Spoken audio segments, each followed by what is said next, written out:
అనండి అలా. అమ్మ మీరు అస్సలు మాట్లాడాలంటే అలా మీరే చెప్పలేరండి. మాట్లాడచ్చు కదా. నన్ను బట్టి అంటే మిమ్మల్ని బట్టి మీ తల్లిదండ్రులు ఏమవుతున్నారంటండి? ధన్యులు అవుతున్నారంట. దేవుని స్తోత్రం కలిగి. హల్లెలూయా. అయితే అలాంటి వారు ఎలా ఉంటారట? కింద వాక్యం చదవండి మళ్ళీ. అట్టి వారు సిగ్గుపడక గుమ్మములలో తమ విరోధులతో, దేవుని స్తోత్రం కలిగి, విరోధులతో వాదిస్తారంటే నిత్యము వీధిలో నిలబడి గొడవడతారని కాదు. అట్టి వారు గుమ్మములలో చదవండి. అట్టివారు సిగ్గుపడక గుమ్మములలో తమ విరోధులతో, తమ విరోధులు అంటే మన వాకిట కొంచెం విరోధి ఎవరంటే అపవాది. విరోధులతో వాదిస్తారు, సిగ్గుపడక వాదిస్తారు అని అంటే గొడవ పెట్టుకుంటారని కాదు అర్థం, గొడవ పడతారని కాదు అర్థం. తమ విరోధి అనగా అపవాది అయిన విరోధి, అపవాది అయిన సాతాను విరోధి గుర్తించారు. అపవాది అయిన సాతాను అనే విరోధితో ఆ తల్లిదండ్రులు ఏం చేస్తారంటే తెలుసండి? వాదిస్తారంట. అంటే ఇదిగో నీవు నా కుమార్తెను కానీ నా కుమారుని కానీ ముట్టలేవు. వింటున్నారా? మీరు నా కుమార్తెను కానీ కుమారుని కానీ ముట్టలేవు. నా కుమారులు నా కుమార్తెలు నీకు లొంగరు. నేనన్నడూ కూడా వారి ప్రవర్తన బట్టి నేను తలదించుకోను. వాళ్ళు సిగ్గుపడట్లేదంట తల్లిదండ్రులు. ఎలాగంటే వాదిస్తున్నారు తెలుసా? గుమ్మంలో నిల్చున్న అపవాదితో తల ఎత్తుకుని వాదిస్తున్నారు. నా బిడ్డలు అలాంటి వాళ్ళు కాదు. మిమ్మల్ని బట్టి మీ తల్లిదండ్రులు గుమ్మంలో నిలబడి అలా సాక్ష్యం ఇవ్వగలరా అపవాదితో? యవ్వన కాలం చాలా కీలకమైన వయసు. ఈ వయసులో మన తల్లిదండ్రుల మాటల కంటే, ఉపాధ్యాయుల మాటల కంటే పెక్కుగా విలువించేది ఎవరికి అంటే స్నేహితుల మాటలకు, ఇరుగు పొరుగు వారి మాటలకు విలువిస్తుంటాం. మనకున్న మంచి పేరు స్నేహితుల దగ్గర మంచి పేరు ఉంటుంది, ఇరుగు పొరుగు వారి దగ్గర మంచి పేరు ఉంటుందండి. ఎటు తిరిగి అక్కడ టీచర్ దగ్గర మంచి పేరు ఉండదు, ఇక్కడ తల్లిదండ్రుల దగ్గర మంచి పేరు ఉండదు. అసలు ఉండవలసిన చోట ఇక్కడే. ఎవరిని బాధ పెట్టకూడదో వారిని బాధపడుతున్నాం, ఎవరి డైరెక్షన్లో నడవకూడదో వారి డైరెక్షన్లో నడుస్తుంటాం. స్నేహితుల డైరెక్షన్ మంచిది కాదా? నెవర్, నేను అలా మాట్లాడలేదు. వీరిని కాకుండా నువ్వు ఏకపక్షంగా స్నేహితుల డైరెక్షన్ మీద నడుస్తుంటే ఇట్స్ రాంగ్ వే. మళ్ళీ చూసారా? వీరిని కాకుండా, ఎవరిని? ఈ ముగ్గురిని కాకుండా. ఈ ముగ్గురి కంటే మిన్నైన దేవుడు, మనకి దేవుడు ఉన్నాడు. లోకంలో యవనస్తుడు నువ్వెవరి మార్గంలో నడవాలంటే ముందు మీరు ముగ్గురు మార్గంలో నడవాలి. అదేందా? పితృదేవో భవ, మాతృదేవో భవ, ఆచార్య దేవో భవ అని ఎందుకన్నారంటే వారు ఈ లోకంలో నీకు మంచి బోధించే దైవం వాడు అన్నట్టు. దైవం నీకు నేరుగా వచ్చి బోధించలేకపోతుంది కదా, అందుకని వారు ముగ్గురు నీకు దైవాలు అని చెప్పారు. కానీ నవ్వడేసి మనము ఆ ముగ్గురిని మనకు కంటకంగా భావిస్తున్న యూత్ లేదా? నా తల్లిదండ్రులు నా స్వేచ్ఛకు ఆటంకం, నా ఉపాధ్యాయుడు నా స్వేచ్ఛకు ఆటంకం అనే స్థితిలో యవనస్తులు ఉన్నారు. అయితే వాక్యం ఏమని చెప్తుందంటే, నువ్వు సరిగ్గా సరైన మార్గంలో ఉన్నట్లయితే నీ తల్లిదండ్రులు ధన్యులు. వారట చాలా గర్వంగా, చాలా పౌరుషంగా గుమ్మంలో నిలబడి, అపవాది మన వాకిట ఎప్పుడు కొంచెం ఉంటుందటండి, దాని గుమ్మాల్లోనికి రాకుండా అడ్డుకట్ట మనం ఎప్పుడు ఎలా వేస్తుంటామో తెలుసా? ప్రార్థనతో వేస్తుంటాం. అందుకే నీతిమంతుని గురించిన నీతిమంతుని ఇంట్లో నుంచి ఏమి రావాలంట? రక్షణల గురించిన సంగీత సునాదాలు వస్తే అప్పుడు ఏంటంట? యెహోవా యొక్క దక్షిణహస్తము వారి గృహంలోనికి వస్తుంది, వచ్చి సాహసకార్యాలు చేస్తుంది. తర్వాత సంగతి ముందు వస్తుంది. అంటే యెహోవా తన గుమ్మంలో ఉంటుండగా అది గుమ్మం దాటి లోపలికి రాదు. అంటే గుమ్మంలో కొంచెం ఉండి మనకు ఎప్పుడైనా అవమానం తేవాలని అనుకుంటారు. ముఖ్యంగా మీరు ఎప్పుడైనా ఆలోచించారా? యవనస్తులుగా మీరు ఉన్నారు అని అంటే మీ తల్లిదండ్రుల ప్రవర్తన మీద, మీ ఇంటి మీద ఒక నెగ్గ చుట్టుపక్కల వాళ్ళకి, అవునా? వాళ్ళ పిల్లలు కనిపించరు. వాళ్ళ ఇంట్లో యవనస్తులు ఉన్నా వాళ్ళ పిల్లలు కనిపించరు, మీరే కనిపిస్తుంటారు అస్తమాట. అర్థమవుతుందండి? మీరు తప్పు ఎంచాలి. ఒకవేళ మీకంటే ఆడపిల్లలు గుణంలో తక్కువ అయ్యారనుకోండి, ఒకవేళ అర్థమవుతుందని నేను చెప్పింది. మీకంటే వారి పిల్లలు గుణంలో తక్కువ వారు అయ్యారనుకోండి, వారు చెడుగా నడుస్తున్న వారని, వారు బుద్ధిమంతులు కాకపోయారనుకోండి, మీకు వస్తున్న మంచి పేరుని బట్టి, మీ తల్లిదండ్రులు పొందుతున్న ఆనందాన్ని బట్టి ఎక్కడైనా దొరకకపోతారా అని ఎదురు చూసే తత్వమే తప్ప, వారు ఎలా ఉన్నారో నా బిడ్డలు అలాగే ఉండాలని గుండె మీద చేసుకుని కోరుకునే పరిస్థితి కాదు. దానికి తీర్పు దొరకట్లేదు మనసుకి. అర్థమైందండి. కాబట్టి యవ్వనస్తులు చాలా ధైర్యంగా ఉండాలి, చాలా మరి జాగ్రత్తగా ఉండాలి. ముఖ్యంగా మనకున్న పెద్ద ఎసెట్ ఏంటంటే క్రైస్తవులుగా మనకు దైవ భక్తి ఉండాలి. దేవుని అందుకని పౌలు తిమోతికి రాస్తూ అంటున్నాడు, యవ్వనస్తుడా నీ మాట చెల్లాలి అని అంటే నీ మాట ఎవ్వరూ తృణీకరించకుండా ఉండాలి. అంటే నువ్వు ఇంటిలో ఉన్నావనంటే నీ సలహా ఇంటిలో నడుస్తూ ఉండాలి. యవ్వనుడా నీ యవ్వనమును బట్టి ఎవ్వరూ నిన్ను తృణీకరింపనియ్యవద్దు. అంటే ఫస్ట్ బయట వారు ఏడ్సారులే వాళ్ళ ప్రవర్తన ఏంటి, వాళ్ళ నడవడేంటి మాకు తెలీదా, అట్లా ఎట్లా అని అంటుంటే నిన్ను ఎన్నిక చేస్తున్నారో తృణీకరిస్తున్నారు. ఇంటిలోకి వచ్చేసరికి తల్లి కానీ తండ్రి కానీ నీ మాట మీద చేయాలంటే నువ్వు సరిగా ఉంటావు బాబు అని చెప్తే కానీ అంటారు. అంటే మనం సరిగ్గా లేకపోతేనే కదా అంటారు.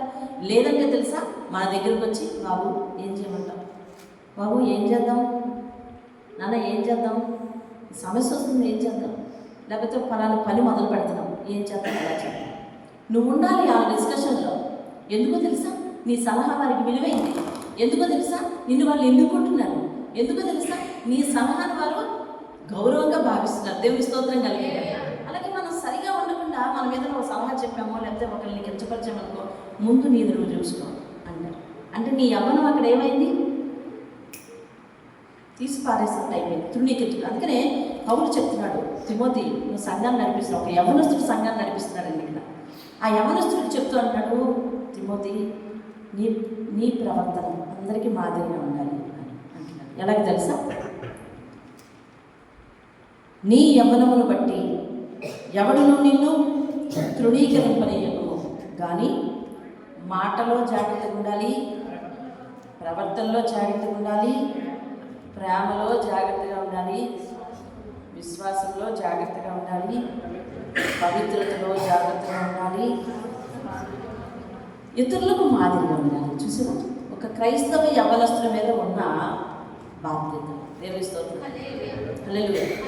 ఇవి ఇక్కడ చెప్పిన 5 లక్షణాలు అవి: మాట, ప్రవర్తన, లెక్కేంటి, మాట, ప్రవర్తన, ఇంకేంటది, ప్రేమ, విశ్వాసం, పవిత్రత. చాలు. ఇవన్నీ చాలా జాగ్రత్తగా చూసుకోవాలంటారు. వీటిని బట్టి ఎవరు నిన్ను వేలెత్తి చూపించరు. ముఖ్యంగా క్రైస్తవుల విశ్వాసుల జీవితాల్లో ఈ 5 చాలా టాలెంటెడ్గా ఉండాలి. విశ్వాసం టాలెంటెడ్గా ఉండాలి, ప్రేమ టాలెంటెడ్గా ఉండాలి, ఇంకా ఏమి చెప్తున్నాడు, మాట టాలెంటెడ్గా ఉండాలి, ప్రవర్తన టాలెంటెడ్గా ఉండాలి. ఇదిగో సంఘంలో అన్నయ్య అన్నాడు చూడు, సంఘంలో అక్క ఉంది చూడు, వాళ్ళని చూసి నేర్చుకున్నాను అని అనేటట్టు ప్రతి ఒక్కరూ నిన్ను మాదిరిగా చెప్పగలగాలి. వాళ్ళ ఇంట్లో చిన్నపిల్లల్ని గద్దిస్తున్నప్పుడు, చిన్నపిల్లల్ని సరిచేసి చెప్పాలనుకున్నప్పుడు, అలా నా అక్క చూడు ఎలా ఎంత తక్కువగా మాట్లాడుతుంది, అలా నా అక్క చూడు ఎలాగ మంచి డ్రెస్ చేసుకొని వస్తుంది. అలాంటి అక్కలు కానీ అన్నయ్యలు కానీ ఎప్పుడైనా అలాంటి బట్టలు వేసుకొని చూసావా? అలా ఎప్పుడైనా అలా మాట్లాడడం చూసావా? ఎప్పుడైనా వాళ్ళు ఎలా ఎదురు చెప్పడం చూసావా? ఎప్పుడైనా వాళ్ళ అమ్మ నాన్న లేకుండా వాళ్ళు అలా చేయడం చూసావా అని నిన్ను ఫర్ ఎగ్జాంపుల్ అన్నట్టుగా తీసుకోవాలన్నమాట వాళ్ళు. దేవుని స్తోత్రం చెప్పండి. హల్లెలూయా. నాటికలలో మీరు అది చూస్తున్నారు చూడండి, ఇది చూడండి, ఫర్ ఎగ్జాంపుల్ అన్నట్టు తీసుకోవాలి. నేను ఆ అక్క ఆ అన్నయ్య ఎలా ఉన్నారో చూడండి. మనము ఇంటిలో తల్లిదండ్రుల్ని పేచీ పెట్టించి చికాకు తెప్పించే వారంగా మనం ఉండదు అసలు. ఎందుకంటే మన ప్రవర్తన నాణ్యం ఉండాలి. ప్రవర్తన చెప్తున్నాడా, మాట చెప్తున్నాడా, మాట ఎలా ఉండాలంట, ఎలా ఉండాలి, నైపుణ్యంగా ఉండాలి. అంటే ఎవరితో ఎంత మాట్లాడాలి, ఎవరితో ఎలా మాట్లాడాలి అని తెలుసుకుంటాను. అందుకని నేను నైపుణ్యత అనే పదం వాడిని. అదేవిధంగా ఎవరితో ఎక్కువ మాట్లాడకూడదు. అంటే ఆడపిల్లలు ఉన్నారు, మగపిల్లల విషయంలో మితం, మగపిల్లలు ఆడపిల్లల విషయంలో మితం, అలాగే సంఘంలో పురుషులు స్త్రీల విషయంలో మితం. ఇట్లా కొన్ని బౌండరీస్ ఉన్నాయి మనకి. ఆ బౌండరీస్లోనే మనం వెళ్తా ఉన్నాం. దేవుని స్తోత్రం. మాట మాట నువ్వు మంచివాడి, నువ్వు మంచిదానివే, కానీ మన వింత ప్రవర్తన వింత మాట ఎదుటి వారికి అపార్థం తీసుకురానంత జాగ్రత్తగా ఉండాలి. అందుకే మాట ఎలా ఉంటాడు తెలుసు, ఎలా ఉండాలంటే తెలుసు, టాలెంటెడ్. టాలెంటెడ్ అంటే అర్థం ఏంటి?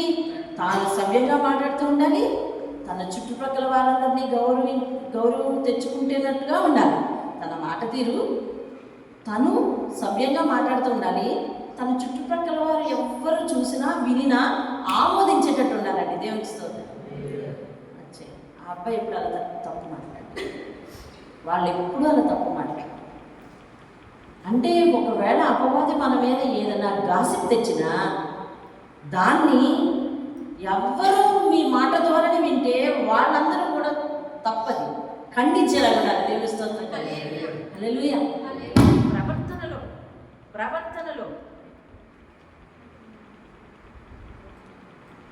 ప్రవర్తనలో ఎలా ఉండాలంట? టాలెంటెడ్గా ఉండాలి.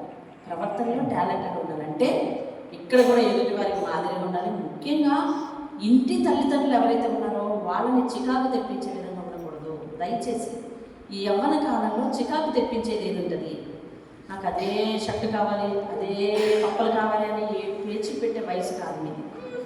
కానీ నేను నిర్ణయించుకున్నదే నా దారిన నన్ను నిర్ణయించుకొని, లేదు నేను నిర్ణయించుకున్న వ్యక్తి, నేను నిర్ణయించుకున్న తలంపు, నేను నిర్ణయించుకున్న పరిస్థితి, నువ్వు లేరా అంటే నేను లేను, నేను లేచినప్పుడు లేస్తాను, నువ్వు తినరా అంటే నేను తిన్నాను, నేను తిన్నప్పుడు తింటాను. అదేంటండి? ఇలాంటి మొండి వాదనతో మొదలవుతుంది మన ఇళ్ళల్లో మొదట. ఎందుకంటే వారు పడుకునే టైం వేరు, నువ్వు పడుకునే టైం వేరు, నీ ఇండస్ట్రీ వేరు, వాళ్ళ ఇండస్ట్రీ, అంటే వాళ్ళ కష్టం వేరు, నీ కష్టం వేరు అయిపోతుంది. నీ చదువులు బట్టి నువ్వు త్వరగా లేవలేకపోతున్నావు. నీ తల్లిదండ్రులు కనీసం కలిసి తినాలని ఆశించినప్పుడు, నేను రాత్రంతా చదువుకున్నాను కదా, వాళ్ళకి తెలుసు కదా, నేను ఇప్పుడు తిన్నాను, నేను ఇప్పుడు రాను, నేను ఇప్పుడు వెళ్ళను, నేను ఇప్పుడు చేయను. ఏదన్నా పని అప్పచెప్పారనుకోండి, మనం ఏకపక్షంగా మాత్రమే శ్రమ పడిపోయే వారిలో ఉండకూడదు. మనము వాళ్ళకి కుడి భుజము ఎడమ భుజం అయి ఉండాలి. ఏ భుజం మంచిది చెప్పండి? రెండు ఉండాలా లేదా? పోనీ కుడి భుజం ఉంది ఎడమ భుజం లేదు, వాళ్ళ పర్ఫెక్ట్ మ్యాన్ అయినా కాదు. ఎడమ భుజం ఉంది కుడి భుజం లేదు, పర్ఫెక్ట్ మ్యాన్ అయినా కాదు. మీరు రెండు చేతులు అవ్వాలండి వాళ్ళకి. ఆ రెండు చేతులు బలంగా పనిచేసే చేతులు అవ్వాలండి వాళ్ళకి. ఆ రెండు చేతులు బలంగా పనిచేసే చేతులు అవ్వాలి వాళ్ళకి. అర్థమవుతుందండి? ఏదన్నా నువ్వు కష్టపడుతున్నావు, నువ్వు తెస్తున్నావు, నువ్వు చేస్తున్నావు, శ్రమ పడుతున్నావు. కొంతమంది పిల్లలు అయితే నైట్ డ్యూటీలు మెట్రోలో చేస్తున్నారు. ఈ విషయం పక్కన పెట్టండి. మీరు చదువుల్లో నైట్ డ్యూటీలు చేస్తున్నారు, అవునా? చదువుకున్న పిల్లలు నైట్ డ్యూటీలు చేస్తారు. ఏం మనలో పరిశుభ్ర నైట్ డ్యూటీ చేయలేదా? చేసి డ్యూటీలో నైట్ డ్యూటీ, చదువులో నైట్ డ్యూటీ, మీకు రెస్ట్ లేదు అన్న సంగతి వాస్తవం. అయితే తల్లిదండ్రులకు అందుబాటులోకి వచ్చినప్పుడు ఎవరు వెళ్ళాలి? పక్కింటి పిల్లడా? పక్కింటి పిల్లడా? వాళ్ళకి ఏదైనా అవసరం వచ్చింది, ఎవరు వెళ్ళాలి? పక్కింటి పిల్ల. ఎవరు వెళ్ళాలి? నువ్వే.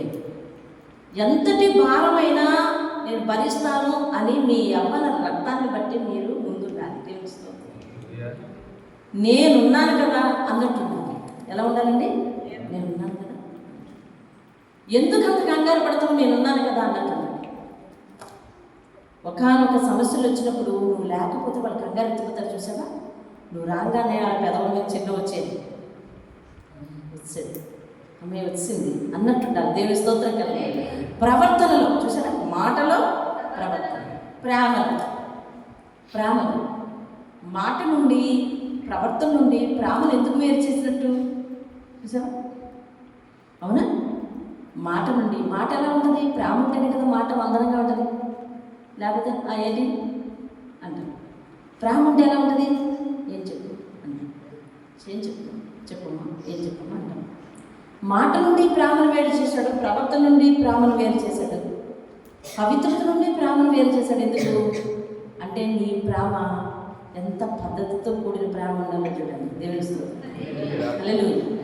అది ఎప్పుడైతే హద్దు దాటుతుందో ఎవరి విషయంలోనైనా, నీ తల్లిదండ్రుల విషయంలో కావచ్చు, లేకపోతే నీ ఇంటి సహోదరుల విషయంలోనే కావచ్చు, బయటి వారి విషయంలో కావచ్చు, ముఖ్యంగా సంఘంలో వారి విషయంలో కావచ్చు. సంఘంలో మన స్నేహము, మన ప్రేమలు చాలా పవిత్రంగా ఉన్నాయి. ఇవన్నీ కూడా పవిత్రత నుంచి వేరు చేశాడు ప్రేమని. తర్వాత మాట నుండి వేరు చేశాడు ప్రేమని, ప్రవర్తన నుండి వేరు చేశాడు ప్రేమని. లోకంలో ఇది వేరు చేసేది. మాటల్లో కలిసిపోయింది ప్రేమ, ప్రవర్తనలో కలిసిపోయింది ప్రేమ, పవిత్రత లేకుండా కలిసిపోయింది ప్రేమ. అందుకోసం వాళ్ళ జీవితాలలో చాలా మిస్బిహేవియర్స్ వచ్చేస్తాయి, ఫ్యామిలీస్లో మిస్బిహేవియర్స్ వచ్చేస్తాయి. అర్థమవుతుంది? యవనస్తుల్లో మిస్బిహేవియర్ అలా పెట్టండి, ఫ్యామిలీస్లో మిస్బిహేవియర్స్ వచ్చేస్తాయి. ఎందుకు తెలుసా? ఆ ప్రేమ క్రమబద్ధంగా ఉండట్లేదు, ఆ ప్రేమ రైట్ వేలో ఉండట్లేదు, ఆ ప్రేమ దేవుడు నిర్ణయించినట్టు ఉండట్లేదు. అలా ఉండకూడదు. దేవుని స్తోత్రం. అంటే ఏంటంటే విశ్వాసంలో, దేవుని యందు విశ్వాసం ఉంచటంలో, అలాగే పవిత్రతను కాపాడుకోవాలండి యవ్వన కాలం బట్టి. దేవుని స్తోత్రం కలగడానికి సమయానికి మిమ్మల్ని ముగించాలని నేను ప్రయత్నిస్తున్నాను. ఇంకొక పావుగంటలో పవిత్రత కాపాడుకున్నాడు యోసేపు. ఎంతగా హెచ్చరించబడ్డాడు మీరు చెప్పండి. మీరు అందరికీ బైబిల్ నాలెడ్జ్ ఉంది, అందుకని నేను కష్టపడి ఎక్కడెక్కడికో ఉదాహరణకి వెళ్ళట్లేదు. ఎంతగా హెచ్చరించబడ్డాడు యోసేపు కదా. ప్రతికూల పరిస్థితుల్లో ఒక ప్రధాని ఆయన, తన రాజ్యం కాని రాజ్యంలో ఒక ప్రధాని ఆయన. అవునా? తన రాజ్యం కాని రాజ్యంలో ఒక ప్రధాని ఆయన. అన్ని కార్యకలాపాలు ఆయన చేతుల మీద నడుస్తాయి. అదేంటండి, ఆయన ముద్ర వేశాడంటే రాజ్యశాసనం అయిపోయింది అక్కడ. ఎందుకు ఎంతగా హెచ్చించాడో తెలుసా? అతనికి ఉన్న దైవభక్తి, అతనికి ఉన్న ప్రవర్తన, అతనికి ఉన్న మాట, అతనికి ఉన్న ప్రేమ, ఏమండి, అతనికి ఉన్న పవిత్రత. దేవుని ఇవన్నీ ఆయనలో ఉన్నాయి, యోసేపులో ఉన్నాయి. అప్పుడు నీ జీవితం చాలా ఆశీర్వాదకరంగా ఉంటుందండి, చాలా ఆశీర్వాదకరంగా, గొప్ప ఆశీర్వాదకరంగా ఉంటుంది. యోసేపు తన అది పవిత్రతను నిలబెట్టుకున్నాడు. దేవుని స్తోత్రం. యాకోబు, మనం అందరూ సింపుల్గా బైబిల్లో రాసి ఉంది కదా అని మోసగాడు అనేస్తాం. కానీ వాడు అమ్మకు ముందే చెప్పాడు, అమ్మ నేను ఇలాంటి పని చేయను అని చెప్పడం లేదు. కానీ ఎవరు ఫోర్స్ వల్ల చేశాడు ఆ పని? వాళ్ళ అమ్మ ఫోర్స్ వల్ల చేశాడు. వెంటనే వెరీ నెక్స్ట్ మూమెంట్లో అతడు నిరుపేద అయిపోయాడు. అవునా కాదు? ఒంటరి అయిపోయాడు. అవునా? అయిపోయాడు. కానీ తనకున్న భక్తి జీవితం తనను మళ్ళీ పోగొట్టుకున్నదంతా తెచ్చేలాగా నిలబెట్టింది. దేవుడిస్తుంది. పోగొట్టుకున్నదంతా తెచ్చేలా నిలబెట్టింది. ప్రవర్తనలో, మాటలో. వాళ్ళ మావయ్య గారి దగ్గరికి వెళ్ళారు. ఎలా మాట్లాడాలో, ఎలా వినయం ఉండాలో అలా వినయం, ఎలా సంపాదించాలో అలా సంపాదించుకున్నాడు, ఎలా కూడబెట్టుకోవాలో అలా కూడబెట్టుకున్నాడు, ఎలా దైవభక్తి కలిగి ఉండాలో అలా దైవభక్తి కలిగి ఉన్నాడు, ఎలా దేవుని మీద ఆధారపడాలో అలా దేవుని మీద ఆధారపడాలి. తిరిగి రెట్టింపు ఆస్తితో తిరిగి వచ్చాడు. దేవుని స్తోత్రం. గొప్ప ఆస్తితో తిరిగి వచ్చాడు. కాబట్టి ఇలాంటి యవ్వనస్తులను మనం మాదిరిగా తీసుకోవాలి. ఈరోజు మీకు తక్కువే వాక్యం, ఎందుకంటే నూతన సంవత్సరంలో మీరందరినీ ఒక వేదిక మీద నిలబెట్టాలని ఒక ప్రయత్నం చేసి మీ అందరికీ ఈరోజు నూతన సంవత్సరం యవ్వనస్తులు అసలు ఇంటికి వెన్నుముక. మనిషి అంతా ఆరోగ్యం అంతా బాగుంది, వెన్నుపో సరిగిపోయిందంటే లేస్తారండి? చెప్పండి, లేస్తారా? మీరు మీ పేరెంట్స్కి వెన్నుముక.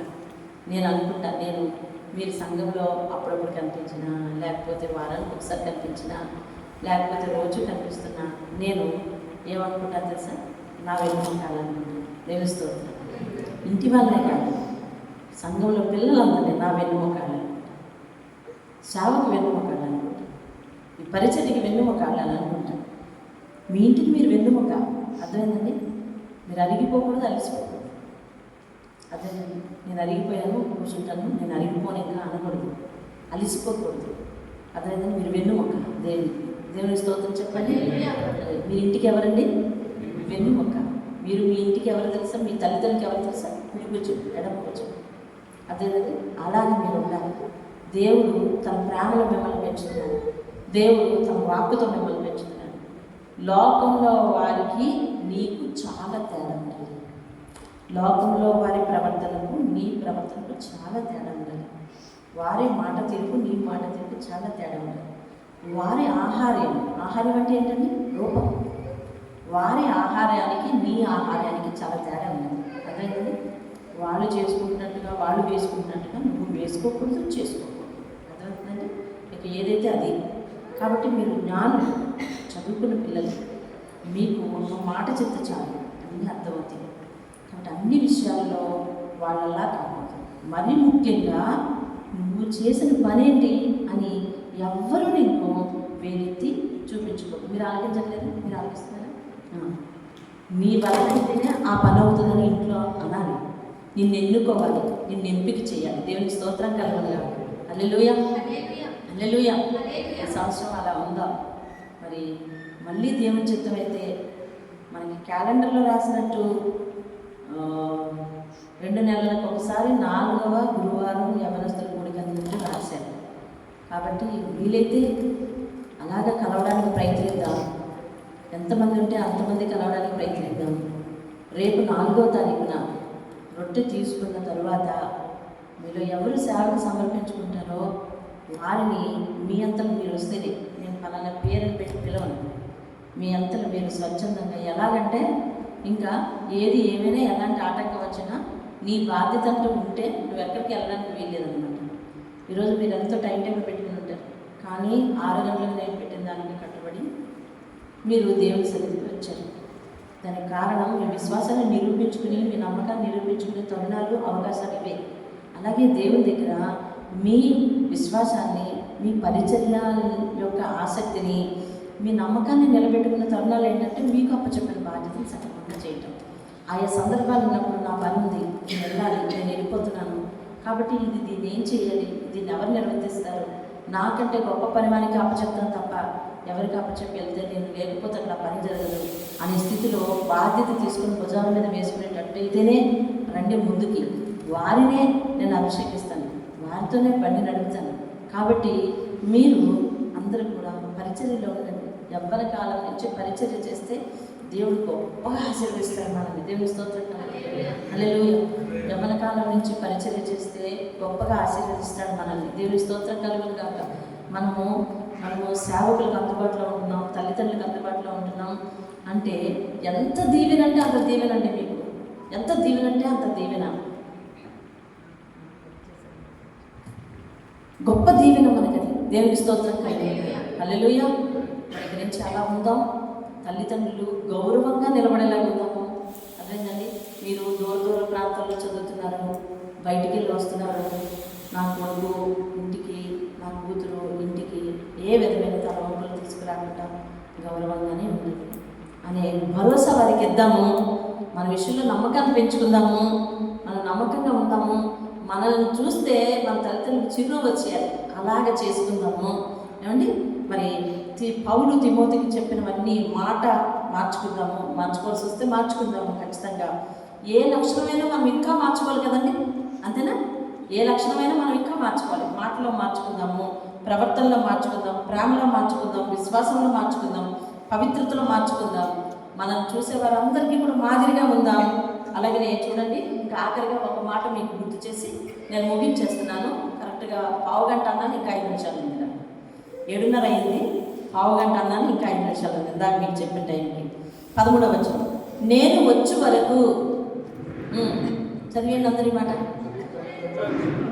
నేను వచ్చే వరకు చదువుటయందు, హెచ్చరించుటయందు, బోధించుటయందు ఎలా ఉండాలంట? ఎవరు వచ్చే వరకు? పౌలు వచ్చే వరకు అని అక్కడ చెప్పాడు. ఇక్కడ మనందరం చదువుతున్నాం. మనం ఎవరు రాకడ కోసం ఎదురు చూస్తున్నాం? దేవుని రాకడ. దేవుని రాకడ వచ్చేసరికల్లా మనం చదువుటలో, వాక్యాన్ని చదువుటలో చాలా శ్రద్ధగా ఉండాలి. ఇతరులను హెచ్చరించుటలో, అనగా హెచ్చరించడం అంటే అర్థం ఏంటండి? నువ్వు జాగ్రత్తగా ఉండు, నీ జాగ్రత్తగా. ఇప్పుడు మీరు ఒక్కొక్కసారి సతీష్ లేకపోతే సండే స్కూల్ నిర్వహిస్తున్నారు, కొన్నిసార్లు మీరు నిర్వర్తించారు. రేపు పొద్దున్న వాళ్ళు ఏదైనా పని మీద అయితే ఇంకొకరు నిర్వర్తిస్తారు. ఎవరికైనా నువ్వు చెప్పే ముందు అన్న, అక్క, మీరు ఏం చేస్తున్నారు అని అడిగే పరిస్థితి ఉండకూడదు కదా మన దగ్గర. ఉండొచ్చా, ఉండకూడదా? ఇప్పుడు మీరున్నారు, అది సండే స్కూల్ రన్ చేయక్కర్లేదు. ఎవరినైనా ఏ పిల్లలైనా గద్దించారనుకోండి, గద్దిస్తే వాళ్ళు మీ ఆ యొక్క ఏమంటారు దాన్ని, స్వభావానికి విలువించినట్టు. అంటే అందుకని ఏమన్నాడంటే హెచ్చరించడంలో కూడా జాగ్రత్తగా ఉండమన్నాడు. నువ్వు ఇతరులను హెచ్చరించాలి, అంటే హెచ్చరించమంటున్నాడా లేదా యవనస్తుల్ని? అంటే యవనస్తులు ఉన్న చోట సిస్టమ్ ఏమవుతుంది అనమాట? కరెక్షన్ అవుతుంది. దేవునికి స్తోత్రం కలగదు. చెప్పాలి మీరు, మీకు అర్థమవుతుంది కదా వాక్యం. యవ్వనస్తులు ఉన్న చోట సిస్టమ్ ఏమవుతుందండి? కరెక్షన్ అవుతుంది. లోపాలు ఉండవు. ఎందుకంటే వాళ్ళు ఏం చేస్తారు తెలుసా? ప్రతిదీ జాగ్రత్తగా చూస్తుంటారు అనమాట. అదేంటండి, నిజంగా ఏ చర్చిలోనైనా అలంకరణకు యూతే ఉంటారో ముసలోళ్ళు చేస్తారా? యూతే ఉంటారు. ఎంత అందంగా అలంకరిస్తారండి, అంతే అందంగా మీ జీవితాన్ని అలంకరించుకోండి. నేను మీరు చిన్నవారే కానీ చేతులెత్తి రిక్వెస్ట్ చేస్తున్నాను ఏంటో తెలుసా? మీ జీవితాన్ని అందంగా అలంకరించుకోండి. తర్వాత చాలా అవకతవకలుగా బాధపడతారు. అందంగా అలంకరించుకోండి. అందంగా ఉండాలి జీవితం, బాగుండాలి జీవితం. దేవుని దగ్గర ప్రార్థించిన నా జీవితం ఎలా ఉండాలి, ఎలా ఉండాలి, ఎలా ఉంటే నేను సంతోషంగా ఉంటాను ఆలోచించండి. తర్వాత చిక్కులు, ఇబ్బందులు, ఇరుకులు వస్తే వెళ్ళవండి. మీ యవ్వనస్తులు మీ జీవితం కోసం చాలా భారంగా ప్రార్థన చేసుకున్నారు. అయ్యా నా జీవితం ఏంటి ఇలా అయిపోయింది అనకూడదండి. అర్థమవుతుందండి. నా స్టూడెంట్ ఒక అమ్మాయి జానకీపేటలో పనిచేస్తుంది. జానకీపేటలో నా దగ్గర చదువుకుంటాను. కొద్ది రోజుల క్రితమే నా దగ్గర మన స్కూల్లో హిందీ వాలంటీర్గా జాయిన్ అయింది. పాపం తన కాలికి మట్టిగా చూశాను. సత్య మ్యారేజ్ అయిందా అని చెప్పి పక్కకి తప్పుకొని వెళ్ళిపోయింది అని అర్థం చేసుకున్నాను. తర్వాత బాబు ఏం చేస్తాను అడిగితే ఇంకంతే తన కళ్ళంట రక్తం చుట్టలేదండి. నీవంతా వేసు అదేంటంటే అప్పుడే తుంచుకుపోయిందమ్మా అని చెప్తుంది. కాబట్టి కంటి ఆకర్షణ కాదు, దేవుని మీద ఆగట్లేదు. దేవుడు మంచి బహుమానిస్తాడు. తినకపోయినా ఎదుట అది తినవచ్చు, కానీ సంతోషంగా ఉంది అని మీరు ప్రార్థన పూర్వకండి ప్రార్థించుకోండి. ప్రభా నేను ఇప్పుడు ఎంతగా స్వేచ్ఛగా ఉన్నానో, ఎంతగా సంతోషంగా ఉన్నానో, ఎంతగా బలంగా ఉన్నానో, ఎంతగా ప్రతి విషయంలోని మనశ్శాంతిగా ఉన్నానో అలాగే ఉండాలి జీవితాంతం అని దేవుని అడగండి. మీరు అడగండి, మీ మనవి పెట్టండి దేవుని దగ్గర. నాన్న నాకు ఇది కావాలి, ఇది ఏం చేయమంటావు అడగండి. నాన్న నాకు ఏది సూటో అది ఇవ్వైనా అని అడగండి. దేవుని స్తోత్రం కలగాలి. అది హెచ్చరించాలి. మీరున్న చోట హెచ్చరింపు ఉంటుందంట, కరెక్షన్ ఉంటుంది. లోపాలు ఉండవంట. చూసారా ఎంత ప్రాధాన్యత అండి యవనస్తులకి. తర్వాత ఇంకేంటంటే బోధించుట యందు. ఎవరికైనా ఏమైనా చెప్తున్నామేమో అది చెప్పే ముందు చాలా జాగ్రత్త బోధించుటలో. అదేదా అందుకని వాక్యంలో బోధకులు కూడా ఒక మాట చెప్పండి తెలుసా? మీరు అనేకులు బోధకులు కాకండి అన్నారు. ఎందుకంటే బోధకులు ఏం చేయాలి? పాటించాలి. అందుకని బోధకులుగా ఉంటున్నారు కదా, జాగ్రత్త తీసుకోండి. బోధించుట యందు జాగ్రత్తగా ఉంటుంది. దేవుని స్తోత్రం కలగాలి. దేవుడు వచ్చేసరికి మనకు చదువుటల్లో, బోధించుటల్లో, హెచ్చరించుటల్లో మనము క్యాపబుల్గా ఉండాలి, టాలెంటెడ్గా ఉండాలి. మోకరించండి, ప్రార్థించండి.